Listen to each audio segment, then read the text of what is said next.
षष्ठाध्यायी जगन्माता यस्य चित्तात् समुत्थिता वेदानामुपकाराय तस्मै पाणिनये नमः। नमः पाणिनये। भारत की धरती पर पैदा हुए ऋषि राज पोपट नाम के एक विद्यार्थी भारत की किसी गुरु परंपरा से कोई अध्ययन नहीं किया और सीधे पीएचडी करने के लिए चले गए कैम्ब्रिज और वहां जाकर के भारत की जड़ें उसी प्रकार काटी जैसी जड़ें हमारी काटी थी अंग्रेजों ने। तो हमारे लिए आवश्यक हो गया कि हम अपना सब काम छोड़ करके उसके विषय में बोल रहे हैं। तो ऋषिराज पोपट ने जो किया वो तो किया, किंतु उससे बड़ा दोष है हमारे देश के सोशल मीडिया और प्रिंट मीडिया का, जिन्होंने उसको उछाला। अरे हम पूछते हैं मीडिया वालों से कि आप पाणिनि को जानते हो क्या? क्या आपने अष्टाध्यायी पढ़ी है? क्या आपने महाभाष्य पढ़ा है?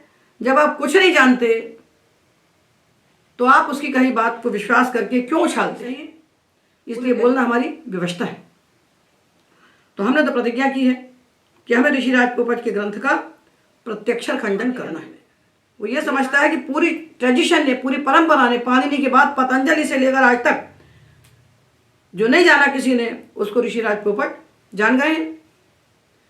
तो मीडिया को समझना चाहिए कि कोई बात कहने के पहले आप पूछिए। तो इस धरती पर अभी ऐसा नहीं है कि विद्वान चले गए हैं, सारे शास्त्रों के जानने वाले विद्वान धरती पर हैं। ऋषिराज पोपट ने क्या कहा इसके लिए मीडिया प्रमाण नहीं है, इसके लिए संस्कृत के विद्वान, जो व्याकरण के विद्वान हैं, वो प्रमाण है।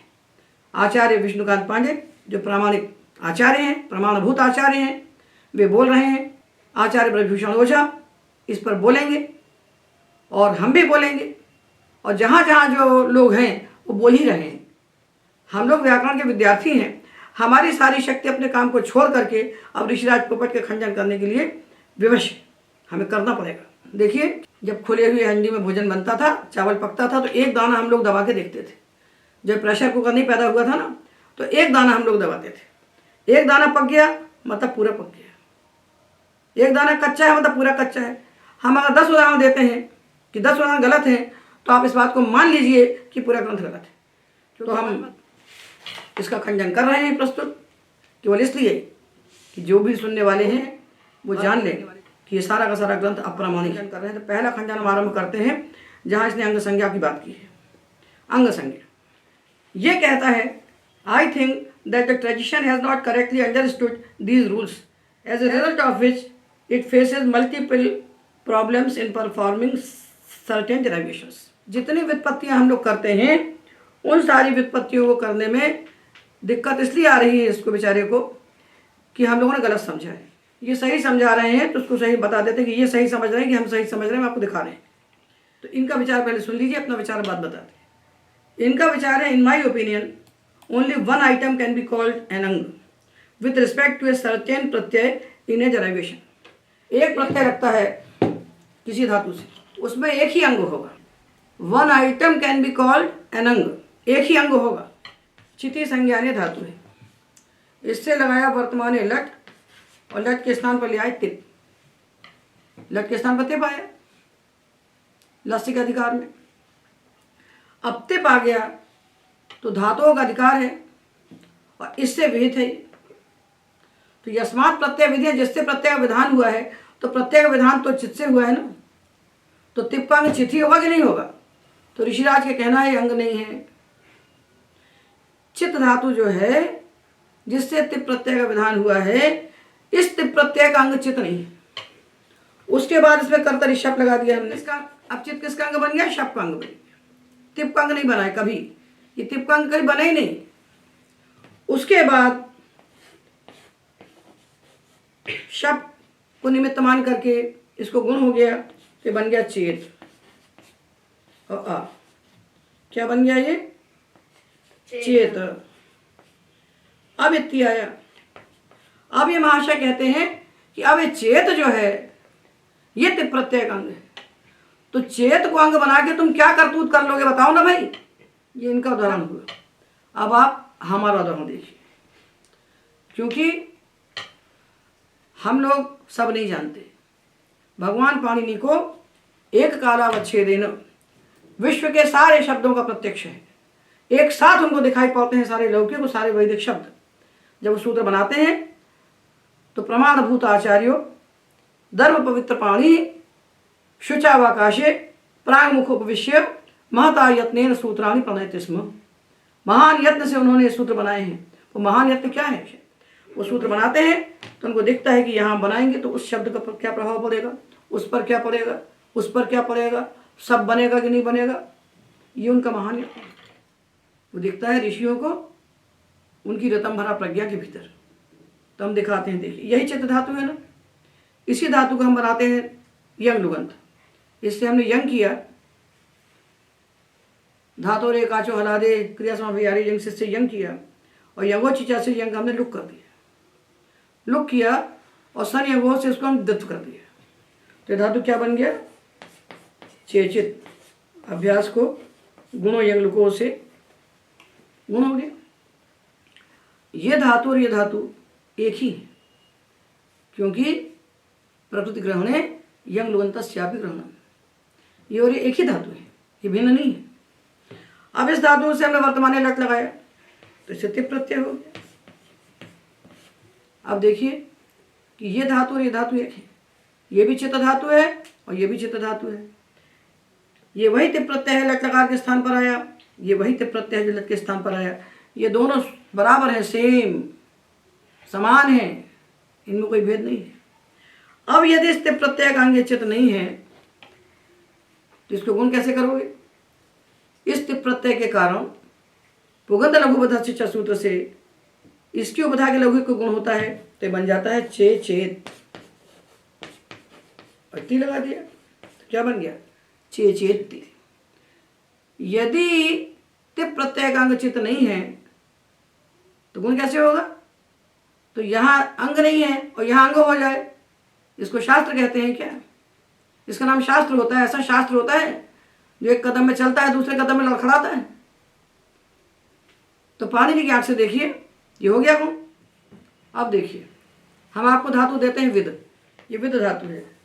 इससे लट लकार में हमने तिप लगाया, लट लकार में तिप प्रत्यय लगाया प्रथम पुरुष एक वचन की विवक्षा में। अब इस तिप प्रत्यय का अंग ये विद नहीं है तो इसकी बता गुण कैसे होगा? पुगंत लघुपद से गुण किसको करता है? लघुपद अंगावयव एक को करता है ना। तो कैसे गुण करेगा? तो वेत्ति कैसे बनेगा? तिप प्रत्यय का अंग यदि हम विद को नहीं मानते तो वेत्ति नहीं बन सकता। ये वी धातु लिया, वी धातु से ती लगाया, सा धातु का धातु की ओर से गुण होता है इगंत अंग को। कब होता है? जब तिप प्रत्यय का अंग वी बनता है तभी तो गुण होता है। कैसे गुण हो जाएगा? तो जो अंग संज्ञा का जहां फल दिखाई पड़ रहा है उसको अंग नहीं मानना और गुण करके चेत यदंत अंग बनाने के बाद ये कहना कि नाउ चीज अंग, अब ये अंग है तिप प्रत्यय का, इससे बड़ी कोई मूर्खता होगी? इसको तो अदना सा विद्यार्थी व्याकरण पढ़ने वाला जान जाएगा। ये जागृत धातु लिया, इससे तिप लगाएगा, गुण होता है। जी माता जी। किससे होता है? जागरो विचीर्ण जागरो विचरण किस सूत्र गुण होता है? किसको गुण होता है? अंग को होता है ना जी। तो यदि इसका अंग नहीं है तो कैसे गुण होगा? जागृति कैसे बनेगा? इतनी छोटी छोटी बिल्कुल मूलभूत बातें जिनको बेसिक फंडामेंटल्स कहते हैं वो बुद्धि में नहीं है स्पष्ट, और थीसिस लिखना चले और पूरे शास्त्र पर प्रहार करने के लिए खड़े हुए। तो ये सब पश्चिम से आई हुई आंधी में बहने वाले भारतवर्ष में लोग अब नहीं हैं। यहाँ सब शास्त्र पढ़ने वाले बच्चे हैं और आपके इस प्रकार की दुरभिसंधि से प्रभावित होने वाले बच्चे नहीं हैं। इसलिए कहना कि हम जो कर रहे हैं भारत की युवा पीढ़ी से इंस्पायर होगी, इस मुगालते में आप मत रहिए, इस भ्रम में आप मत रहिए। ये समझ लीजिए सब जागरूक बच्चे हैं और आपके भ्रम में वही आ सकते हैं मीडिया वाले जो शास्त्र नहीं पढ़ते, उनको आप कथा सुना रहे हो जाके अपनी 25 साल में जो गुत्थी नहीं सुलझी हमने सुलझा दी। किसको बता रहे हैं? मीडिया वालों को। मीडिया पूरा का पूरा देश का जो मीडिया है उसमें शायद कोई होगा जो संस्कृत जानता होगा। हम तो व्याकरण शास्त्र की बात करते हैं, कितने जानते हैं? उनको आप जाके बता रहे हो कि हम बड़ा भारी करतूत करके आए। तो बात करिए ना, हम लोगों से बताते हैं। अब आप कहते हो राइट लेफ्ट की बात करते हो, तो देखिए हम आपको प्रयोग देते हैं। किसी भी निजन धातु का लुंग लकार में रूप बनाइए तो आपको 5 अवयव मिलेंगे। सबसे पहले होगा अट, उसके बाद मिलेगा धातु, उसके बाद मिलेगा अनिच, उसके बाद मिलेगा चंग और उसके बाद मिलेगा तिक। अब लगाइए इसमें कौन सा राइट है कौन सा लेफ्ट है और कहां से आप प्रक्रिया शुरू करेंगे, कहां से आप प्रक्रिया शुरू करेंगे।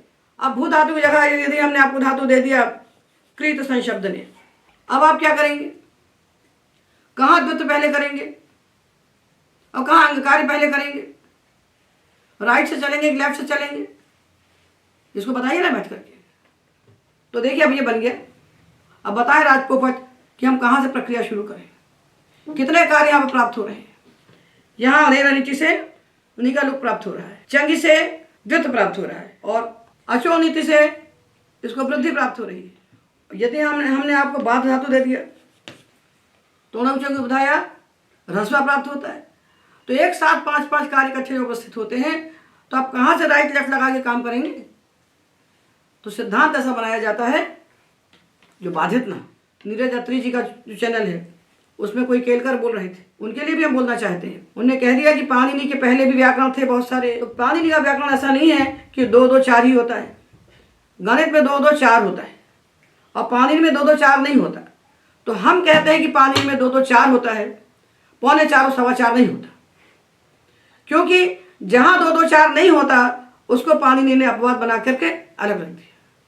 पाणिनि ने देख लिया कहाँ 2-2-4 नहीं हो रहा है, कहाँ 2 + 2 = 4 नहीं हो रहा है, उन सारे प्रयोगों को निकाल के पाणिनि ने अलग रख दिया, अपवाद बना दिया। और प्रकल्प चापवाद विषयम तत्उत्सर्गो भी निविष्टते, पहले अपवाद की कल्पना करके तब उत्सर्ग शास्त्र प्रवृत्त होता है।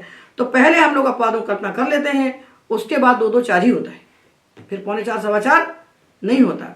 इसलिए केलकर जी समझे पाणिनि को। जैसे सार्वधातुक आधातुक से गुण होता है, ठीक है ना। सार्वधातुक आधातुक से गुण होता है, किसको होता है, इगंत अंग को होता है। इगंत अंग है, अंग इगंत है और प्रत्यय सार्वधातुक या आधातुक है, तो गुण होना चाहिए, तो गुण होता है। ये हुआ 2-2-4। अब कहाँ कहाँ ये नहीं होता, तो शब्द अनंत हैं। अनंत शब्दों में से 2-4 शब्द हैं जहाँ नहीं होता। जो थोड़े होते हैं वही अपवाद होते हैं, जो ज्यादा होते हैं अपवाद नहीं होते। ऋषिराज पोपट ने जो विज्ञान बनाया है ना, उसमें अपवाद ज्यादा होगा। जितने शब्द उनके शोध प्रबंध में उससे अधिक दोष है। यदि अपवाद ज्यादा हो जाएंगे तो फिर अपवाद बन जाएंगे उत्सर्ग। जो थोड़े होते हैं वही तो अपवाद होते हैं ना। तो देखिए यहाँ एक दिखाई पड़ता है, ये प्रत्यय आधातुक आधातुक होता है, तो इसको गुण होगा। ये सिद्धांत जहाँ नहीं लगता, वो गिनती के 2-4 प्रयोग हैं। ये हमारे छोटे छोटे बच्चे जो बैठे हैं ना, कैमरा होता तो घुमा के दिखा देते हैं हम यहाँ पर, आपको दिखाते घुमा के लोगों को। सामान्य बताइए आप उत्सर्ग शास्त्र में, और उसका विशेष बता दीजिए अपवाद।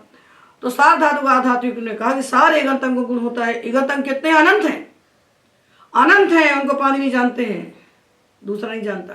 उन अनंत इगंत अंगों को गुण हो जाएगा यदि उससे परे रहने वाला प्रत्यय सार्वधातुक आधातुक है, जिसको राइट कहते हैं ऋषिराज पोपट। अब आपने भू से टिप लगाया और कह दिया कि अंग ही नहीं है, तो आपका सूत्र ही प्रवृत्त नहीं होगा, खाक काम करोगे क्या। अब ये देखिए, इगंत अंग को गुण होता है सार्वधातुक आधातुक प्रत्यय परे होने पर। हमारी संस्था का 10 साल का बच्चा बोलता है, 9 साल का बच्चा बोलता है। देखिए अब हमने कहा इगंत अंग को गुण होता है, कब होता है, सार्वधातुक तथा अर्धधातुक प्रत्यय परे होने पर। अच्छा भाई, ये सूत्र कहाँ कहाँ नहीं लगेगा, बोलो एक सूत्र। जागरा विचिन्न गित्सु। और कहाँ नहीं लगेगा, दीदी बेबी टान। और कहाँ नहीं लगेगा, और कहाँ नहीं लगेगा, भूसु भोस तिंगी। और कहाँ नहीं लगेगा, अचोनीति। कहाँ नहीं लगेगा, अचोनीति। अचोनीति। इतनी जगह सूत्र नहीं लगेगा। कितने हो गए, जागरा विचलन गित्सु, भू सुवस तिंगी, दीदी बेबी टान, किंगिति चिन्नति च अचोनीति। इसके 5 अपवाद हैं, 5 जगह सूत्र नहीं लगेगा। तो इसलिए -5 कर दीजिए आप, -5 कर दीजिए। अब -5 कर दिया तो अब ये जो हमारा रूल बना, ये 2 + 2 = 4 बना। अब ये 100% बना है सूत्र, ऐसा नहीं है, ऐसे शास्त्र हमारे नहीं चलते। अरे ऋषिराज ने जो कहा सो तो कहा। ऋषिराज की समीक्षा करने वाले जब नहीं जानते हो व्याकरण को पूरा, तो कैसे बातें करते हो भाई। अब वैयाकरण है क्या, यदि आप वैयाकरण नहीं है, व्याकरण के अध्येता नहीं है, व्याकरण के विद्यार्थी नहीं, तो आप बात क्यों करते हो। बोल दो हमें नहीं मालूम। जब कुछ नहीं आता उसके लिए मौनम परम भूषणम, सबसे बड़ा आभूषण, हम चुपचाप रहो। भाई दिखाते हो भाई, तो हम आपको सारे यंग लोगों दिखाते हैं, सारे चंग दिखाते हैं, बताइए कहाँ उत्तर देते हैं आप। पूरी प्रत्यय माला दिखाते हैं, बताइए आप कैसे राइट लेफ्ट चलेंगे। तो 5 सूत्र चले गए। जागरो विचलन गिस्सु, भूसुवस्तिंगी, अचोनिति, दीदी वे विटाम और किंगितिच। ये 5 को हमने छोड़ दिया, इतना हमने इससे छोड़ दिया, माइनस कर दिया। तो अब ये सूत्र जो है हमारा, छोटा बच्चा आंख से देखता है, एक तो जानता है ना यूरिल, यहाँ देखेगा बच्चा एक, और यहाँ देखेगा सार्वधातुक आधातुक और गुण कर देगा। छोटे छोटे बच्चे इस देश के पाणिनि शास्त्र में खेलते थे। आ कुमारम यश पाणिनि, पाणिनि का यश बच्चे बच्चे तक फैला था, क्योंकि बच्चा बच्चा इस देश में पाणिनि का शास्त्र पढ़ता था। ये तो इन अंग्रेजों की कृपा है, धूर्तों की, जिन्होंने आके हमारे शास्त्रों की परंपरा का उच्छेद कर दिया और उनकी भक्ति करते हो जाके वहाँ लंदन में बैठ करके। और भारतवर्ष के वे लोग जो लंदन का नाम सुन के प्रभावित होते हैं, ये कैम्ब्रिज हैं, ऑक्सफोर्ड हैं, ये हार्वर्ड हैं, ये सब हमारी जड़ें काटने के लिए बने। हमारे देश के विद्वान को सम्मान करते हैं। तो समझो कि आप कौन है और वो कौन है। हमने पूरी दुनिया को तमीज सिखाया है। आप देखिए, अभी अंग संज्ञा बनेगा केवल। ये धातु बोभू है, सनाद्यंता धातु धातु संज्ञा है ना, और धातुओं का अधिकार है, धातुओं के अधिकार से वर्तमान लट आया है और लट के स्थान प्रत्यय पाया है। अब इस प्रत्यय का अंग बोभू नहीं है, बोलो ऋषिराज पोपट। अब नहीं है तो इसको गुण कौन करेगा? इसको गुण होगा बोभोति। अब हम पूछते हैं ऋषिराज से कि ये बोभू धातु है और इति प्रत्यय है, इसका अंग बोभू है कि नहीं? है। इसको कोई नकार नहीं सकता। और यदि अंग है तो उसको गुण होना चाहिए कि नहीं? होना चाहिए। तो हो गया। अभी तो आपने बताया था कि भूसुवस्तिंग निषेध करता है भू धातु को, और सु धातु को तिंग परे होने पर गुण नहीं होता। अब कैसे गुण हो गया ये बच्चे बताएंगे, छोटे छोटे। बताओ बेटा। दाधत्ति दर्धर्ति दर्धर्षि गोभूत तेतिक्ते लर्ष्यापनि भणत संसनिष्यदत् कनिक्रत कनिक्रदत् बरिभ्रत दविध्वतो दविद्युतत् तरित्रतः सरिस्रपतम वरिवृजन वरिमृज्य गनीगंतीति च उरत गनीगंतीति च। ये सूत्र है। इस सूत्र ने क्या बनाया? बोभूत। बताइए कैसे गुण? इसमें जब बोभूत कहा है तो गुण कैसे हो गया? सूत्र में बोभूत बोला है वेद में, इससे ज्ञापन हुआ कि लोक में गुण होता है। तो बोभू धातु को लोक में गुण होगा और वेद में गुण नहीं होगा। पानी ने रिदम महत सुव्यवस्थित, मुझसे सुव्यवस्थित कुछ हो ही नहीं सकता। और इतनी बड़ी हमारी परंपरा को तुम ठेला दिखाते हो कि पानी भी जिसकी अंग संज्ञा कर रहे हैं उसकी तुम अंग संज्ञा नहीं करते, तो पानी से बड़े हो गए। और सबको दिखाते हो कि पानी को हम मानते हैं, पतंजलि को नहीं मानते, कात्यायन को नहीं मानते, काशिका को नहीं मानते। 100 जगह ऋषिराज पोपट ने, काशिका ने ऐसा कहा, इसको हम नहीं स्वीकार करते। पतंजलि ने कहा इसको हम नहीं स्वीकार करते। कात्यायन ने कहा हम नहीं स्वीकार करते। तो तुम्हारे नहीं स्वीकार करने से होगा क्या? तुम कहते हो सूर्य नहीं है आकाश में तो हम मान लेंगे, तुम्हारे कहने से क्या? ये सु धातु है, किस गण का है? अदादि। अदादि गण का है। ये प्रत्यय किस लकार का है? लोट लकार के आत्मनेपद के प्रत्यय। अच्छा भाई, कैसा प्रत्यय है ये? अजादिपित सार्वधातु प्रत्यय है। अजादिपित सार्वधातु प्रत्यय है। तो क्या होता है इसको मान के इसको क्या प्राप्त होता है? इसके निमित्त से इसको क्या कार्य होना चाहिए? ऐ के निमित्त से ऊ को गुण प्राप्त है, सार्वधातु का अर्धधातु का योग। अच्छा, क्यों प्राप्त है गुण? माता जी क्योंकि सु ऐ का अंग है, क्योंकि ऐ प्रत्यय का अंग है सु, तो इसलिए अंग संज्ञा नहीं होगी तो गुण हो जाएगा क्या? नहीं। मतलब ऐ प्रत्यय का अंग सु है कि नहीं? जी। यदि इसकी अंग संज्ञा नहीं होगी तो गुण नहीं हो सकता। जी। तो क्या गुण कर देते हैं? होता है क्या गुण? नहीं। क्यों नहीं होता? भूसुवस्तिंगी सूत्र ने रोक देता है। रोक देगा। अब निषेध कर दिया तो अब क्या होता है इसको? अचिष्णु धातु भ्रुवाम युवोरी अंग वंगो सूत्र से ऊ को उवंग आदेश होता है। किसको होता है उवंग आदेश? उकारांत धातु रूप अंग को। यदि अंग नहीं होता तो उवंग हो सकता था क्या? नहीं। अचिष्णु सूत्र कहाँ पढ़ा गया है? अंगाधिकार में। अंगाधिकार पढ़ा गया। यदि इसकी अंग संज्ञा नहीं है तो इसको न गुण प्राप्त हो सकता है, न गुण निषेध प्राप्त हो सकता है, न उवंग हो सकता है। तो अब बताओ ना भाई ऋषिराज पोपट कि ऐ का अंग सु है कि नहीं? तो आपको दिखता है एक खिड़की खुलती है तो एक खिड़की बराबर दिखता है, और 2 खिड़की खुलती है 2 खिड़की बराबर दिखता है। पाणिनि शास्त्र में पढ़ने वाले विद्यार्थी को अनंत दिखाई पड़ता है। तो 10, 20, 50 प्रयोग को लेकर उछलने से शास्त्र सिद्ध नहीं हो जाता, और तुम्हारा वचन हमारे लिए कोई प्रमाण नहीं है। ये हमने अंग संज्ञा की बात की, बाकी बातें हम आगे करेंगे। हम करते रहेंगे लगातार जब तक तुम्हारे पूरे शोध प्रबंध की हम चिंधियाँ नहीं कर देंगे।